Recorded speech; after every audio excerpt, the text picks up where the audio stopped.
Hi hello ನಮಸ್ಕಾರ ವೀಕ್ಷಕರೇ, welcome back to my channel Putani Prapancha. ನಾವಿವತ್ತಿನ ವಿಡಿಯೋನಲ್ಲಿ ಮುಳಬಾಗಿಲಿನ ಆಂಜನೇಯ ದೇವಾಲಯದ ಬಗ್ಗೆ ತಿಳಿಸ್ಕೊಡ್ತಾ ಇದ್ದೀವಿ. ಬನ್ನಿ ನೋಡೋಣ.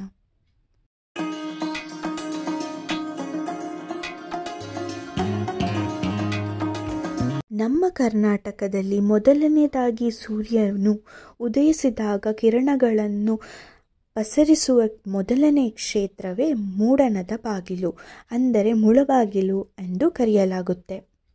ಮೂಡಣ ಎಂದರೆ ಪೂರ್ವ ದಿಕ್ಕು ಎಂದರ್ಥ. ಕಾಲಕ್ರಮೇಣ ಇದನ್ನು ಮುಳಬಾಗಿಲು ಎಂದು ಕರೆಯಲಾಗಿದೆ. ದೇವಾಲಯದ ಕಲ್ಯಾಣಿ ಸುಮಾರು 5,000 ವರ್ಷದ ಪುರಾತನ ದೇವಾಲಯವಿದು. ಮಧ್ಯಮ ಪಾಂಡವ ಎಂದು ಕರೆಯಲಾಗಿರುವ ಅರ್ಜುನನು ಪ್ರತಿಷ್ಠಾಪನೆ ಮಾಡಿದಂಥ ಆಂಜನೇಯನ ದೇವಾಲಯವಿದು. ಇದೇ ಇಲ್ಲಿನ ಸ್ಥಳ ಪುರಾಣ. ತಿರುಪತಿ ಬಾಲಾಜಿಯ ದರ್ಶನಕ್ಕೂ ಮುನ್ನ ಇಲ್ಲಿ ಭಕ್ತಾದಿಗಳು ದರ್ಶನ ಮಾಡಿ ಮುಂದೆ ತೆರಳುತ್ತಾರೆ ಎಂದು ಹೇಳಲಾಗುತ್ತೆ. ಹಾಗೆ ಮಾಡುವುದರಿಂದ ತಿರುಪತಿ ಬಾಲಾಜಿಯ ದರ್ಶನ ನಿರ್ವಿಘ್ನವಾಗಿ ಆಗುತ್ತೆ ಎಂದು ಇಲ್ಲಿನ ನಂಬಿಕೆ.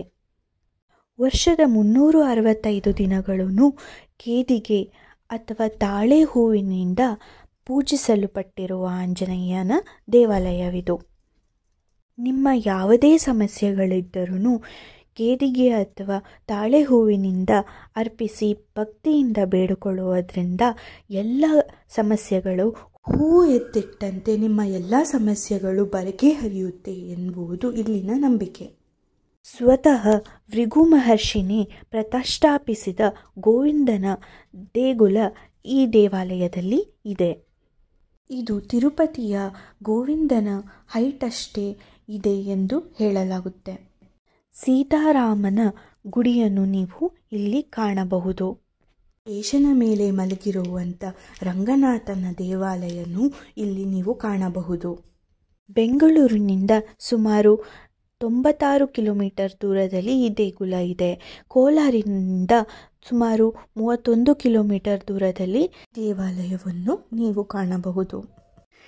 ಇಲ್ಲಿನ ದೇಗುಲದ ಗೋಡೆಯ ಮೇಲೆ ಹಿತ್ತಾಳೆಯ ಕವಚದ ಹಲ್ಲಿಯನ್ನು ಕಾಣಬಹುದು. ಇದನ್ನು ಮುಟ್ಟಿ ನಮಸ್ಕಾರ ಮಾಡೋದರಿಂದ ನಿಮ್ಮ ಯಾವುದೇ ಹಲ್ಲಿ ಬಿದ್ದ ದೋಷಗಳಿಂದ ನಿವಾರಣೆ ಆಗುತ್ತೆ ಎಂದು ಹೇಳಲಾಗುತ್ತೆ. ದೇವಾಲಯದ ಗೋಪುರದಲ್ಲಿ ದಶಾವತಾರದ ಕೆತ್ತನೆ ಹಾಗೂ ಗೋಡೆಯ ಮೇಲೆ ಶ್ಲೋಕಗಳನ್ನು ನೀವಿಲ್ಲಿ ಕಾಣಬಹುದು.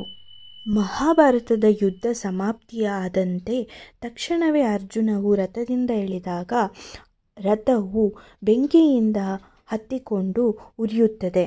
ದ್ವಾಪರ ಯುಗದಲ್ಲಿ ಭೀಮಸೇನನು ದ್ರೌಪದಿಗೆ ಎಂದು ಸೌಪರ್ಣಿಕ ಪುಷ್ಪ ತರಲು ಹೋಗುವಾಗ ಮಾರ್ಗದಲ್ಲಿ ಆಂಜನೇಯನ ಜೊತೆ ಸಂಧಿಸುತ್ತಾನೆ. ಆಗ ಅವನಿಗೆ ಅರಿವಾದ ಆಂಜನೇಯನ ಅಮೋಘ ಶಕ್ತಿ ಹಾಗೂ ಹಿರಿಮೆಯನ್ನು ಕಂಡು ಅದನ್ನು ಗುರುತಿಸಿ ಭೀಮಸೇನನು ಆಂಜನೇಯನಿಗೆ ಮಹಾಭಾರತದ ಯುದ್ಧದಲ್ಲಿ ನೆರವಾಗಬೇಕು ಎಂದು ಕೋರಿಕೊಳ್ಳುತ್ತಾನೆ. ಆದ್ದರಿಂದಲೇ ಆಂಜನೇಯನು ಮಹಾಭಾರತದಲ್ಲಿ ಅರ್ಜುನನ ರಥದಲ್ಲಿ ಬಾವುಟದಲ್ಲಿ ನೆಲೆಸಿದ್ದು ಪಾಂಡವರಿಗೆ ಯುದ್ಧದಲ್ಲಿ ಗೆಲ್ಲಲು ಸಹಾಯ ಹಸ್ತವನ್ನು ನೀಡಿರುತ್ತಾನೆ. ಬಾವುಟವು ಬಿದ್ದ ಮರುಕ್ಷಣವೇ ರಥವು ಹತ್ತಿಕೊಂಡು ಉರಿಯುತ್ತಿರುತ್ತದೆ.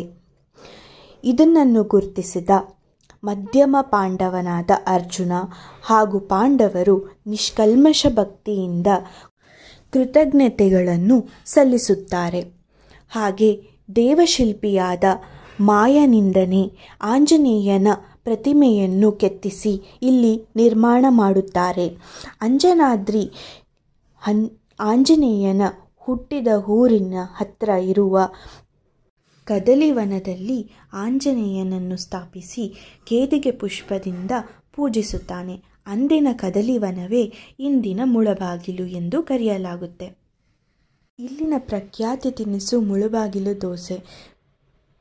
ನೀವು ಮುಳಬಾಗಿಲು ಬಂದಾಗ ಮುಳಬಾಗಿಲು ದೋಸೆಯನ್ನು ಟ್ರೈ ಮಾಡೋದನ್ನು ಮಿಸ್ ಮಾಡಬೇಡಿ. ಕಂಪ್ಲೀಟ್ಲಿ ತುಪ್ಪದಿಂದ ಹಾಕಿ ಮಾಡಿರುತ್ತಾರೆ.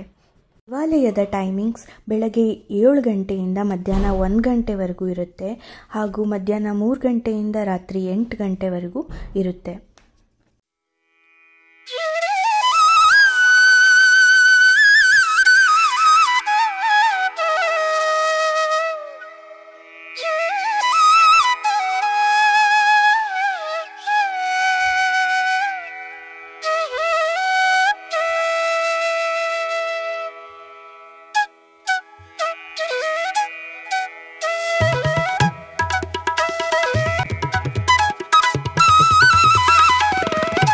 ಹಾಗೆ ಇಲ್ಲಿ ಸಾಕಷ್ಟು ದೇವಾಲಯಗಳು ಸಮೀಪದಲ್ಲೇ ಇದೆ.